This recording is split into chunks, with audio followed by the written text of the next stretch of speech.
بسم اللہ الرحمن الرحیم۔ اپنا سر اونچا رکھو کہ تم کسی سے نہیں ڈرتے، لیکن اپنی نگاہیں نیچے رکھو تاکہ پتہ چلے تم ایک باعزت گھرانے سے تعلق رکھتے ہو۔ زندگی میں خود کو کبھی کسی انسان کا عادی مت بنانا، کیونکہ انسان بہت خود غرض ہے۔ جب آپ کو پسند کرتا ہے تو آپ کی برائی بھول جاتا ہے، اور جب آپ سے نفرت کرتا ہے تو آپ کی اچھائی بھول جاتا ہے۔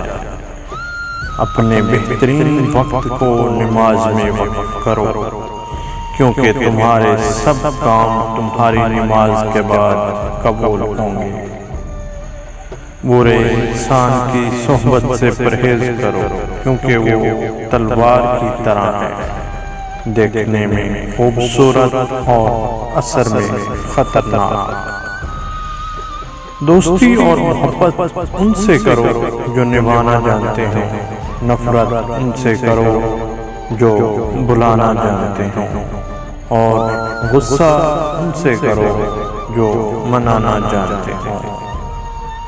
انسان تین چیزوں سے محروم رہیں گے: غصے والا صحیح فیصلے سے، جھوٹا عزت سے، اور جلد باز کامیابی سے۔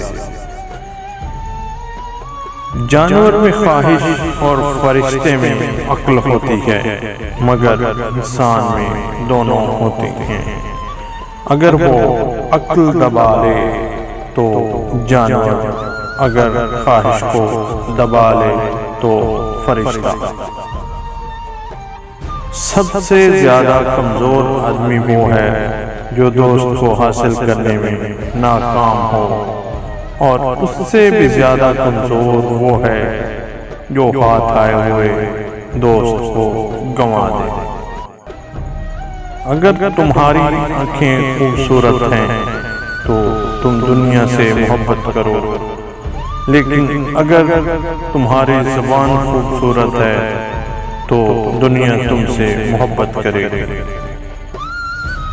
حاسد کے لیے بس یہی سزا کافی ہے کہ جب تم خوش ہوتے ہو تو وہ غمگین ہو جاتا ہے۔